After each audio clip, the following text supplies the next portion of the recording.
Bom dia, pessoal. Espero que todos estejam bem, conseguindo lidar aí com o isolamento social, certo? Vamos dar então continuidade com o nosso material, certo? A aula de hoje traz aí o tema de Sócrates e associa o nome Sócrates com o nascimento da filosofia. Vamos aí descobrir por que o material traz aí essa aproximação entre Sócrates e o nascimento da filosofia, pois como nós já vimos, a filosofia ela já nasceu antes, lá com os pré-socráticos. Então, por que o material está trazendo aí o nascimento da filosofia relacionado com o nome de Sócrates? Beleza? Então, vamos começar. Certo? Deixa eu pegar aqui. Beleza.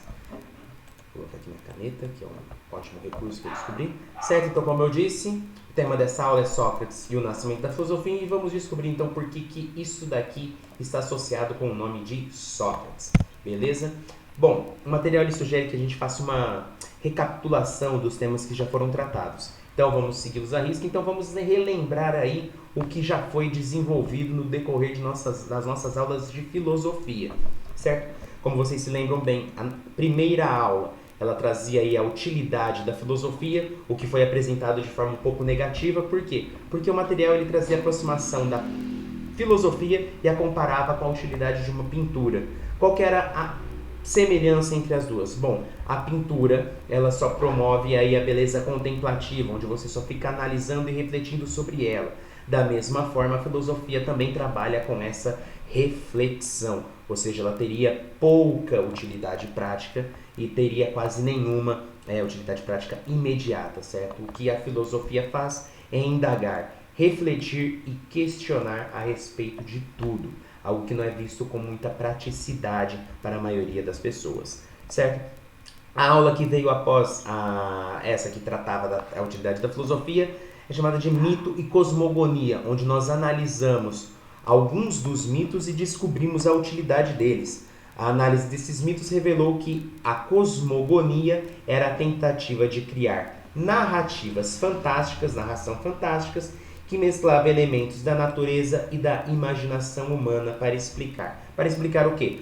A ordem social e a ordem natural, ou seja, a ordem social das pessoas, a ordem da sociedade e a ordem da natureza, ou seja, uma explicação mitológica, uma narrativa fantástica para explicar aí a ordem da natureza, a ordem cósmica, como nós vimos. Aqui eu trouxe esse fenômeno interessante que é a existência ainda de mitos na atualidade. Por quê? Porque o material traz o mito como uma capacidade de retirar o homem de sua condição miserável, certo? Então esses mitos conseguiam fazer os mitos da antiguidade, faziam as pessoas olharem para os mitos e absorverem determinados padrões de comportamento ou modelos de vida a serem seguidos. Da mesma forma, nós temos mitos na contemporaneidade. Quais são esses mitos? Mito de jogadores de futebol, mitos de pessoas bem-sucedidas, mitos de músicos e padrões de vida que nós gostaríamos de levar, certo? Então, o mito ele mudou aí um pouco. Antigamente ele era visto de forma clássica, com guerras e representando aí desejos e paixões humanas. Hoje ele pode ser analisado dentro dessa esfera aí social de desejar alguma coisa que está fora da nossa condição convencional, da nossa condição normal, certo? Porque retira a gente da nossa condição que estamos e faz a gente refletir ou desejar uma condição alheia a nós, certo? Essa é a forma que o material aí trabalha os mitos da contemporaneidade com os mitos aí da antiguidade, certo? Então, mito e cosmogonia, o que precisamos saber era que era uma narrativa fantástica para explicar a ordem social e a ordem da natureza, certo? Após essa aula, nós iniciamos aí o tema dos pré-socráticos e cosmologia, ou seja, não é mais a narrativa fantástica, é o estudo da ordem do universo, ou da ordem da natureza e da ordem das ações humanas, certo? Então a cosmogonia foi substituída pela cosmologia na medida em que se introduziu a tentativa, a exigência de explicações mais racionais a respeito das questões existenciais e naturais, certo? Os primeiros que vão começar vão abrir esse leque de questões para explicar a condição humana serão os pré-socráticos. esses pré-socráticos, nós vimos alguns deles, eu trouxe apenas 3 aqui para destacar a forma como eles pensavam. O primeiro deles, que não pode ser esquecido porque é o primeiro pré-socrático, o primeiro que inaugura essa forma aí de pensar. Ele traz aí o arqué, como vocês se lembram, o princípio criador de tudo. Para o Tales era a água, ou seja, para ele a água era a explicação racional e lógica para justificar aí a existência das coisas. Nós temos também Heráclito, que ele já escolhe o arqué do fogo para explicar outra qualidade também da existência humana, que é a mudança. Aliás, não só sobre a existência humana, mas também sobre a condição de todos os elementos que fazemos parte. Ou seja, as árvores, os animais, todos eles possuem essa mudança. Não é algo exclusivo dos humanos. Então, para explicar essa mudança que afeta a todos, Heráclito utilizou o fogo como arqué, certo? Por fim, nós temos aqui o Parmênides, que é um pré-socrático um pouco mais difícil, certo? Com o seu conceito extremamente complexo de ser, que fazia menção a essa permanência, ou seja, algo completamente oposto, contrário do Heráclito. O Heráclito escolheu a mudança como principal fator de seu pensamento, que ele percebeu que isso afetava a todos na ordem da natureza. O Parmênides ele já escolheu a permanência, ou seja, algo indispensável para a possibilidade do conhecimento, certo? De maneira resumida, é isso que nós vimos até aqui. Então vamos começar aí o tema de Sócrates, certo? O material traz esse quadro de Jacques Louis David, não sei se é assim que se pronuncia, e esse quadro ele traz aí o nome A Morte de Sócrates. Por que a morte de Sócrates? Porque retrata os últimos momentos de Sócrates na Terra com os seus discípulos. Todas essas pessoas aqui, são discípulos de Sócrates, pessoas que simpatizaram com suas atitudes, com a maneira como Sócrates debatia, certo? Então a gente consegue perceber, antes da gente dar continuidade para a aula, eu peço para que parem esse vídeo e analisem por alguns segundos esse quadro, inclusive se ele desperta algum sentimento, certo? Deixa eu voltar aqui, estou confirmando se está gravando, certo? Então tá, esse quadro ele desperta alguns sentimentos, vamos analisá-los juntos agora, certo? Ao centro aqui, nós temos Sócrates apontando o dedo para cima. Todas essas pessoas a gente consegue perceber que elas estão extremamente tristes. Olha esse cara aqui chorando igual o Kiko, debruçado na parede, completamente desesperado porque o seu mestre está prestes a morrer. Morrer como? Bebendo isso aqui, Isso daqui que esse cara está entregando ao Sócrates é cicuta. Cicuta é um veneno extremamente poderoso e Sócrates escolheu tomar esse veneno ao invés de continuar aí vivendo ao lado desses seus discípulos. Nos próximos slides nós vamos descobrir por quê. Por quê? Porque Sócrates ele só poderia deixar de tomar esse veneno e continuar vivendo sua vida se ele escolhesse parar de filosofar. Algo impossível para o nosso filósofo antigo. Beleza? Bom, então aqui a gente só consegue perceber que todos estão tristes, menos Sócrates, que parece extremamente pleno, apontando o dedo para cima, sugerindo aí a primazia das ideias, a importância das ideias que Sócrates sempre deixou claro em seus debates, em suas discussões. Beleza?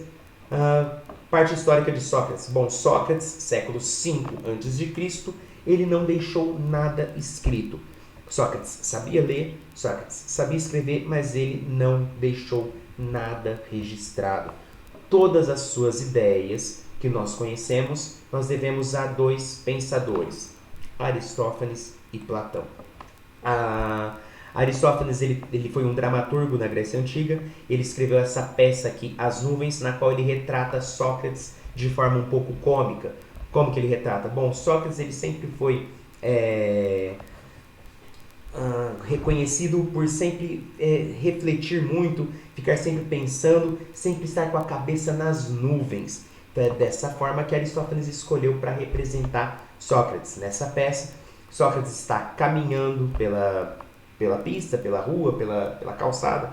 Enfim, Sócrates está caminhando e observando os céus. Ele observa tanto o céu, ele está completamente atento para os céus, olhando para cima, que ele não percebe aí o buraco que estava diante dele e cai, certo? Essa é a forma cômica que Aristófanes encontra de representar Sócrates e sua qualidade mais marcante, sua característica mais marcante, certo?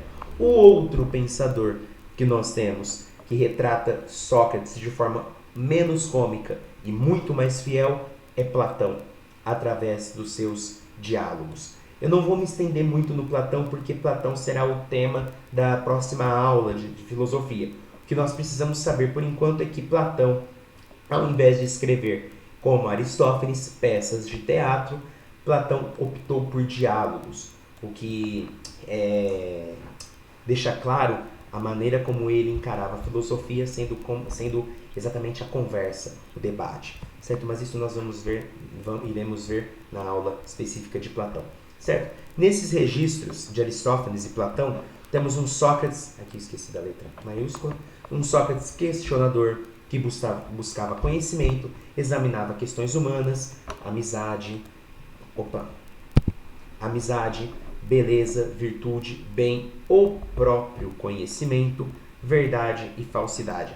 Esses daqui, o próprio conhecimento, verdade e falsidade, são as questões mais complexas aí, tanto do pensamento de Sócrates quanto do pensamento de Platão, certo? Então, sendo assim, Sócrates difere dos pensadores anteriores que se concentravam na explicação da natureza, os pré-socráticos, e da prática retórica, os sofistas. Certo, gente? Então, é nesse slide que nós descobrimos o porquê de Sócrates ser um marco na filosofia. Como assim um marco? Ora, se nós temos pré-socráticos, então nós temos grupos de pensadores que vieram antes de Sócrates.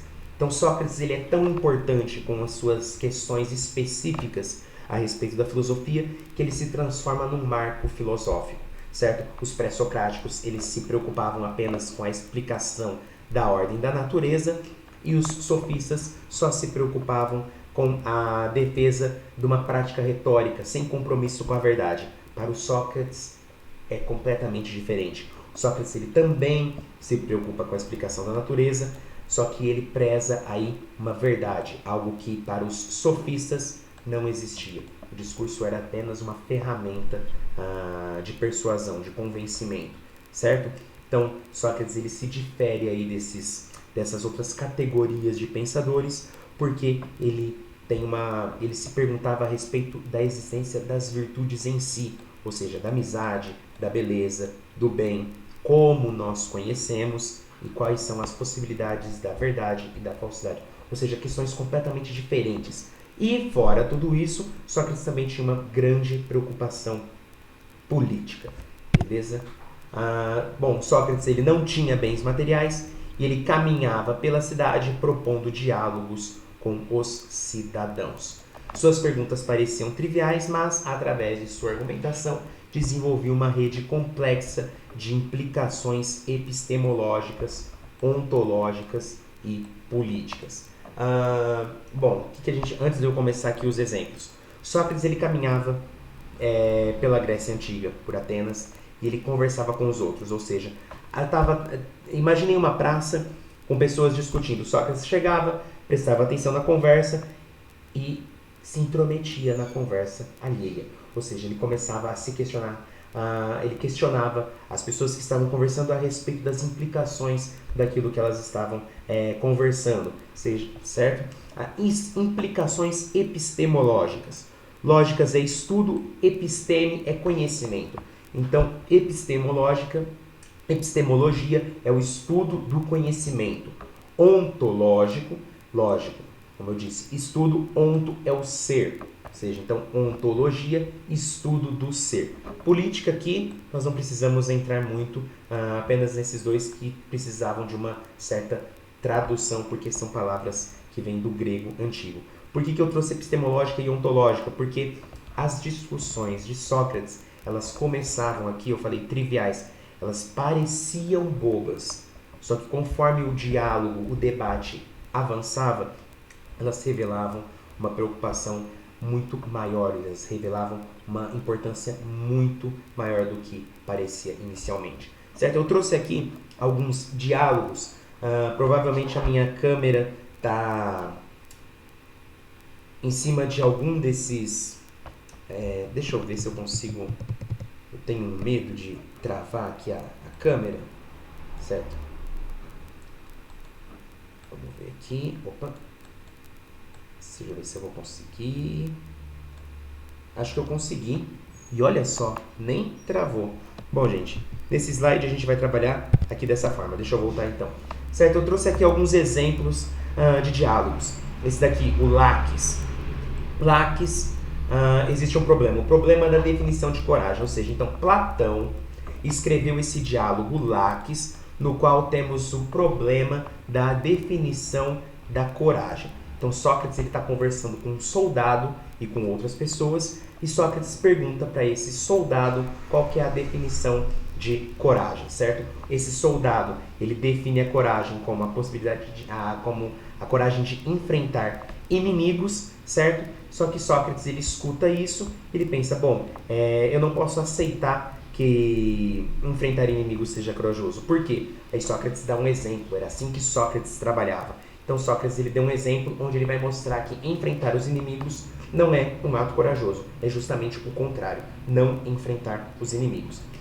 Então, enfrentar os inimigos é a definição que o soldado apresenta para o Sócrates, e Sócrates, ele dá essa resposta. Bom, se eu estou sozinho e preciso enfrentar 100 soldados, isso não é um ato corajoso, isso é um ato de estupidez. Por quê? Porque basta uma curta análise para descobrir que eu sozinho não vou dar conta de enfrentar 100 soldados de uma vez, ou 100 guardiões, como eles eram chamados na Grécia Antiga. Então, a definição que o soldado deu de que é corajoso enfrentar os inimigos, nesse exemplo do Sócrates, não funciona. Porque nesse exemplo do Sócrates, recuar desses 100 inimigos, fugir desses 100 inimigos, é o ato mais corajoso, certo?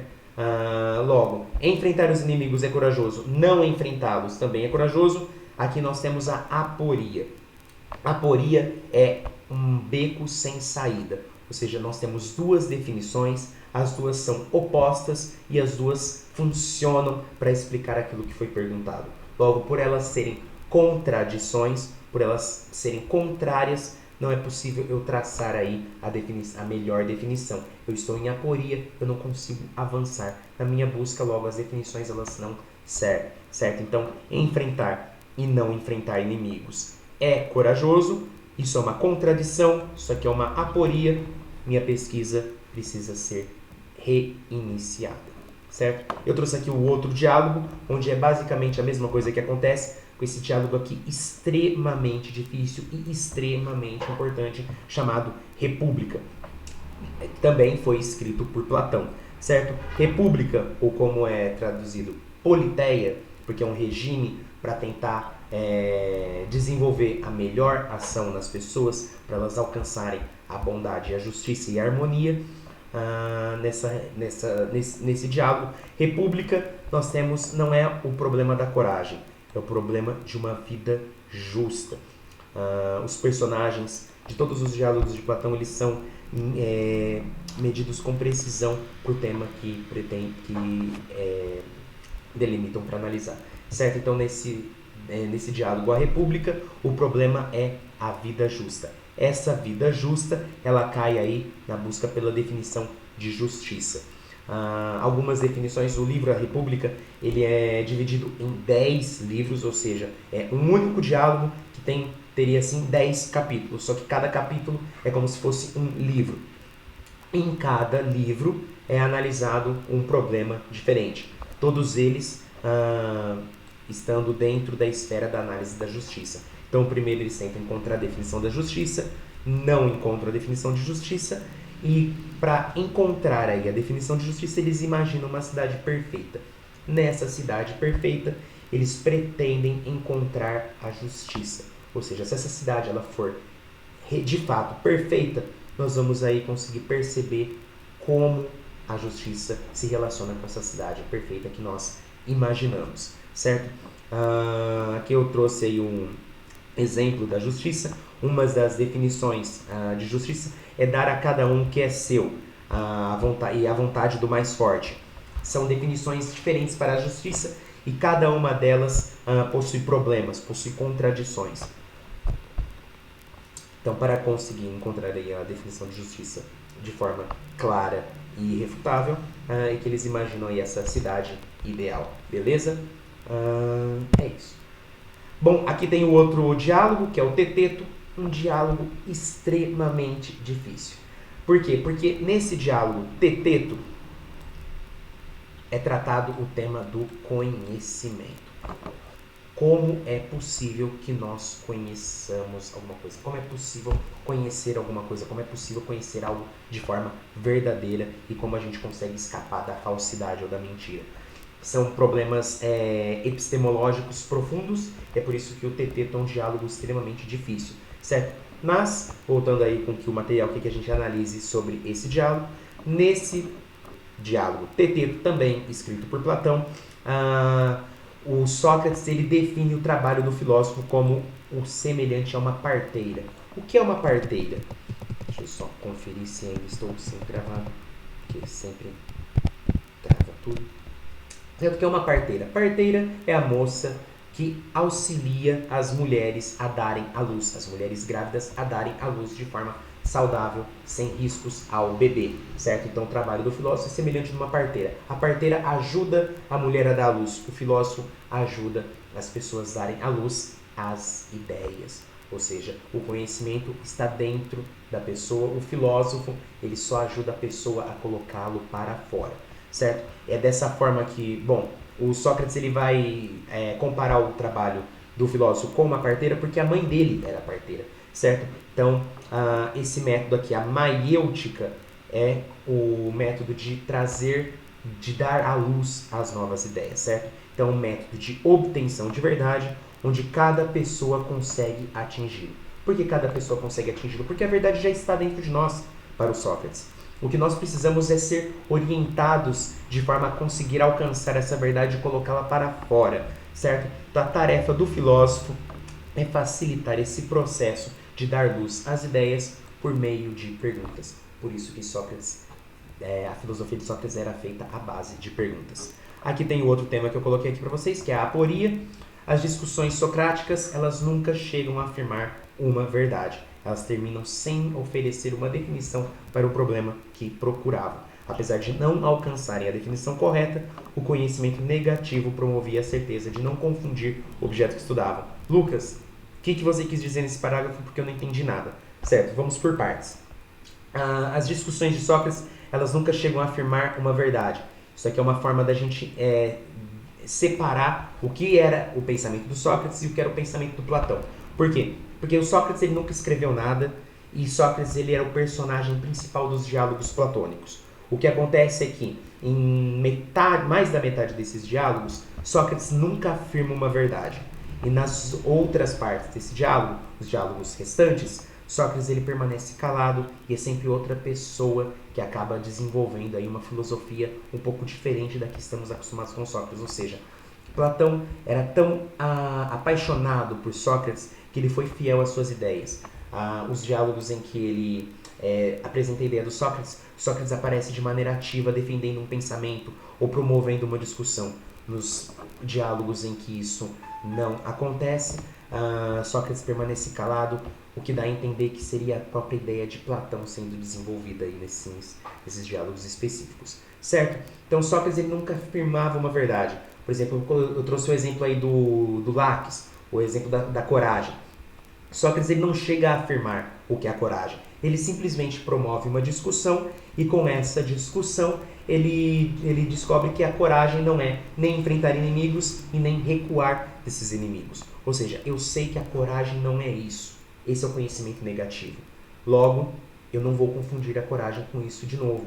Eu vou começar minha pesquisa sobre a coragem mais uma vez, na qual eu vou levar em conta outros elementos que eu não estava percebendo.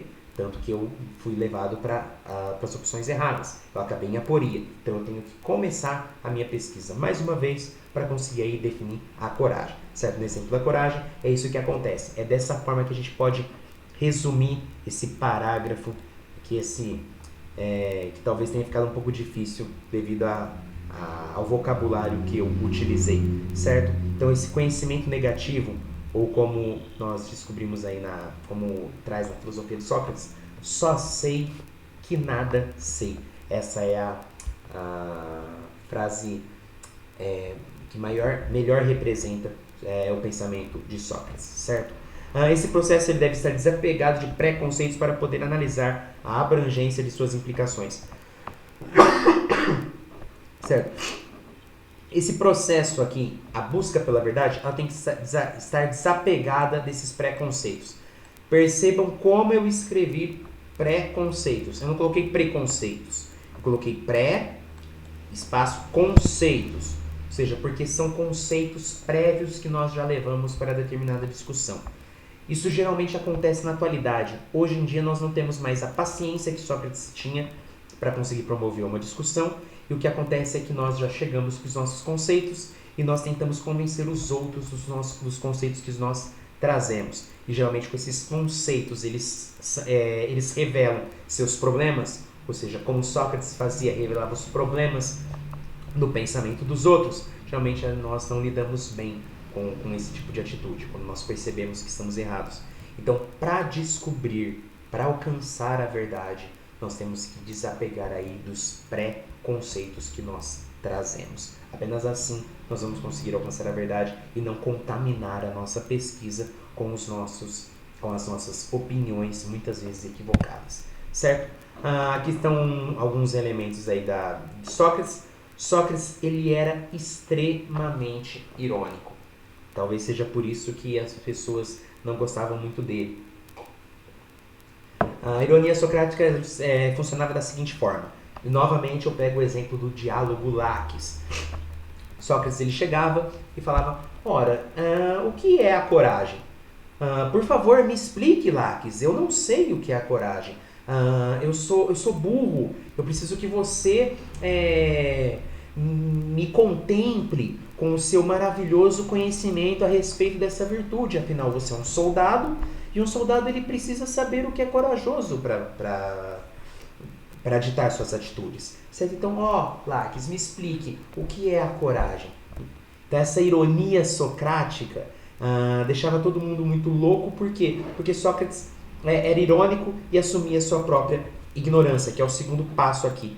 Ele reconhecia sua ignorância.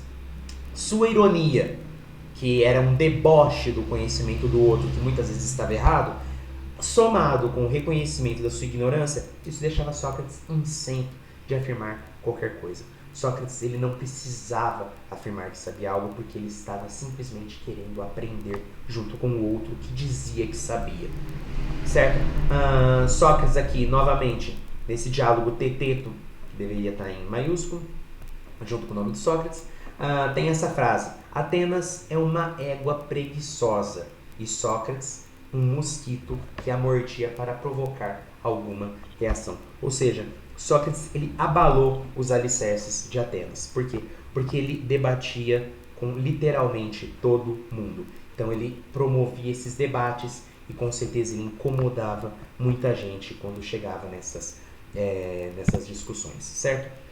Ele incomodou tanta gente que ele foi acusado de corromper a juventude com as suas ideias. E os últimos momentos de Sócrates são retratados em 2 diálogos de Platão: Apologia de Sócrates e no Fédon.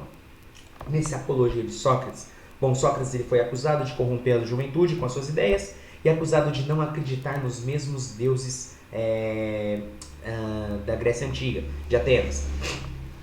Sócrates ele vai a júri, ele se defende. Apologia significa defesa, certo? Então, a apologia de Sócrates é a defesa de Sócrates, que Platão aí traz nesse diálogo.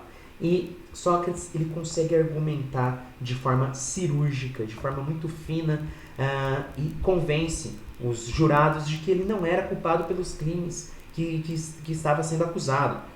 Ele não era acusado de corromper a juventude porque ele não afirmava conhecimentos. Ele simplesmente promovia o debate e despertava a dúvida.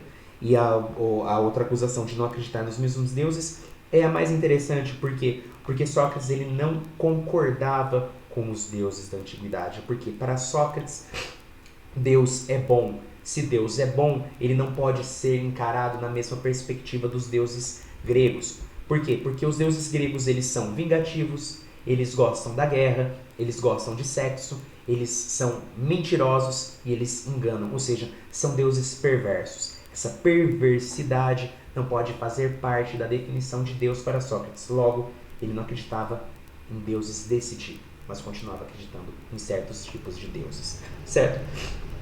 Na apologia, Sócrates ele consegue se defender, só que os seus jurados eles dão a seguinte opção para o Sócrates: Sócrates, ou você bebe cicuta, ou você para de filosofar e vai para o exílio.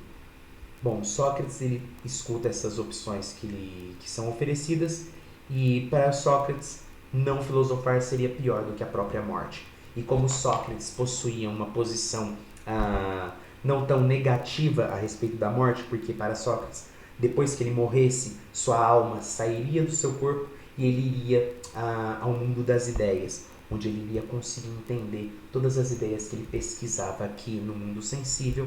Depois que ele morresse, sua alma iria para junto dessas ideias. Olha só que bonitinho.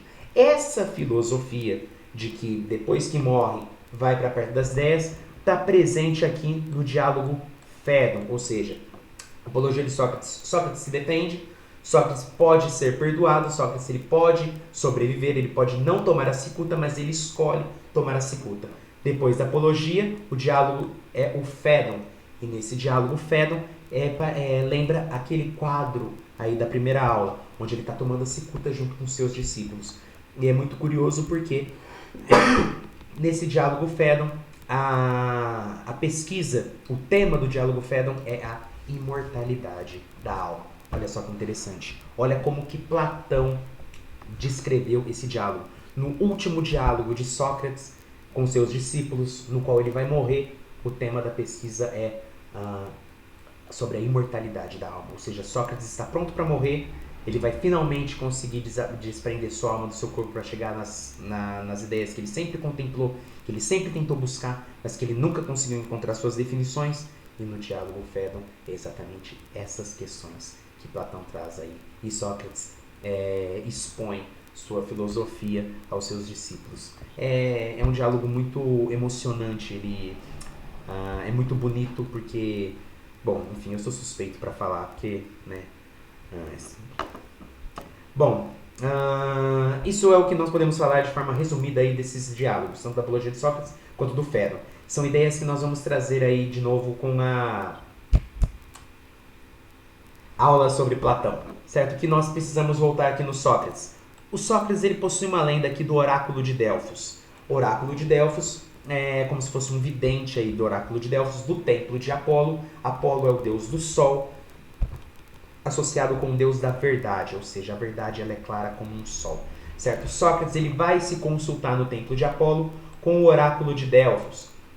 E como Sócrates sempre foi muito curioso e ele queria aprender tudo que poderia, ele pergunta ao oráculo de Delfos quem é a pessoa mais sábia. Por quê? Porque a ideia, o intuito de Sócrates era tentar aprender com essa pessoa que seria a mais inteligente, a mais sábia. Bom, o oráculo olha para Sócrates e fala: Sócrates é o mais sábio. Sócrates ele fica perplexo com esse tipo de afirmação. Ele discorda e ele sai em busca de alguém mais sábio do que ele. Ora, quando Sócrates ele sai em busca de alguém que seja mais sábio do que ele, por que Sócrates faz isso? Porque ele reconhece que ele não sabe de muitas coisas. E, gente, eu esqueci de mudar aqui a câmera para ficar mais fácil para vocês. Só que agora não vai fazer diferença porque eu vou voltar para a parte do fim. Então, deixa eu voltar aqui. Certo. Ele não concorda, então ele está querendo aprender alguma coisa com essas pessoas. E quando ele pergunta para as pessoas, ele descobre que mesmo que elas não saibam, elas afirmam algo, mesmo não tendo conhecimento. Ou seja, Sócrates ele reconhece sua ignorância para conseguir buscar algum tipo de saber. Quando ele conversa com as pessoas, ele descobre que elas são prepotentes e arrogantes e afirmam que sabem alguma coisa, quando na verdade elas não sabem. Certo? Então isso faz de Sócrates o mais sábio. O mais sábio. Por quê? Por reconhecer sua própria ignorância. Ou seja, só sei que não sei. Só sei que nada sei. Certo? Os registros de Platão, eles defendem a memória de Sócrates. Como eu já disse, Platão ele tem os diálogos em que parece que ele desenvolve sua própria filosofia e aqueles em que Sócrates aparece de maneira ativa, onde traria a filosofia mesmo de Sócrates, ou a maneira como Sócrates encarava o processo filosófico, ou o debate filosófico, certo? Com os registros de Platão e com as atitudes de Sócrates, nós conseguimos concluir que diálogo não é só opinião a ser debatida, ou seja, opinião não faz parte do processo da verdade. Ela não é passível de ser debatida. Ela não é considerada nem ao menos possibilidade de conhecer. Mas o debate, o diálogo, ele é o caminho para o conhecimento verdadeiro, certo? Então, o diálogo não é apenas, como os sofistas encaravam, convencer ou expressar suas opiniões de forma convincente. O diálogo é o caminho para se alcançar conhecimento verdadeiro, certo? Por fim, o que a gente pode trazer aí da filosofia de Sócrates é que é um princípio ético ligado à natureza, ou seja, ser humano faz parte da natureza, logo pode acessá-la e compreendê-la através do pensamento. Daí a necessidade de observar a natureza e a si mesmo. Com o conhecimento, o homem consegue determinar sua conduta e suas regras. A ética em Sócrates está conectada com a verdade. Se conheço bem, irei agir necessariamente de forma boa. Foi muita informação aqui nessas linhas, vamos tentar aí traduzi-las ou resumi-las, certo? Outra frase representativa de Sócrates é a frase que está no oráculo de Delfos, no templo de Apolo, conhece-te a ti mesmo. E isso Sócrates leva para a vida dele, ou seja, com a minha reflexão eu consigo analisar a natureza e perceber determinadas leis ou determinados padrões. Da mesma forma que a minha razão consegue penetrar na natureza, a minha razão consegue penetrar a mim mesmo, eu consigo me analisar. Essa minha autoanálise consegue me revelar a origem das minhas ações, ou se elas são éticas ou não, se elas são boas ou não. Então esse conhecimento de mim mesmo, ele promove aí a minha ética. E para o Sócrates, esse conhecimento, essa análise que eu faço das coisas, ela está necessariamente ligada à prática. Ou seja, se eu sei de algo, se eu sei que algo é bom, eu necessariamente vou agir de forma boa. Se eu sei que algo é ruim, eu não vou agir de forma perversa, certo? Para o Sócrates, está muito conectado o saber e o agir. Como se eu só posso agir de determinada forma se eu conhecer bem as razões que me levam a agir dessa forma. Ou seja, eu não vou acabar com a minha saúde se eu sei que isso é nocivo para mim, certo? Isso aqui fica um pouco mais confuso, mas vamos pegar um exemplo do cigarro, por exemplo. Uma pessoa que fuma, ela sabe dos malefícios do fumo. Só que se ela permanece fumando, é porque ela não tomou conhecimento pleno de todas as causas, de todas as consequências que esse hábito nocivo pode trazer para a vida dela, certo? Então, para o Sócrates, se eu conheço bem os malefícios, por exemplo, do cigarro, então eu não vou fumar. É isso que funciona. Por isso que o conhecimento está ligado com a prática. Se eu sei de uma coisa e eu ajo de forma diferente, é porque eu não conheço isso aqui tão bem quanto eu conheci. Então eu preciso conhecer melhor para que a minha ação esteja relacionada com a minha forma de pensar, certo? Por fim, a filosofia, tanto em Sócrates quanto em Platão, como nós vamos ver, ela ainda permanece. Por quê? Porque o Sócrates ele não chega a defender uma filosofia, como eu disse para vocês. Mas Sócrates ele percebeu que o mito é muito útil para promover, para disseminar, para compartilhar determinada forma de pensamento. Quando Sócrates ele não consegue alcançar determinada nível no seu discurso, quando ele vê que o que ele está dizendo não está sendo tão compreensível assim, Sócrates ele sempre recorre ao mito. ou porque o grego antigo ele tinha mais facilidade com o mito, ou porque Sócrates percebeu que no mito é possível transmitir ideias que a racionalidade não consegue transmitir de forma tão efetiva, certo? Então Sócrates ele fazia uso desse mito, só que não é um mito da cosmogonia e nem um mito criticado pelos pré-socráticos, é um mito que vai ser útil para a formação do caráter humano. Esse mito, a utilidade que esse mito ocupa, tanto para Sócrates quanto na filosofia de Platão, ele está contido aí no Diálogo da República, onde para estabelecer a ordem social, eles desenvolvem um mito para que as pessoas aceitem aí as condições que cada uma delas vai possuir dentro dessa república que Platão desenvolve. Certo, gente? Eu espero que tenha ficado claro boa parte do que eu expliquei para vocês. A aula ficou um pouco ficou extensa, nada muito além do que o tempo normal que estaríamos na atividade presencial, certo? Espero que tenha ficado claro. Qualquer dúvida vocês podem entrar em contato comigo, me mandem mensagem, eu vou liberar esses exercícios para vocês realizá-los no plural, certo? E é isso, certo? Espero que tenham uma boa semana e aguardem aí as próximas orientações, certo? Obrigado mais uma vez.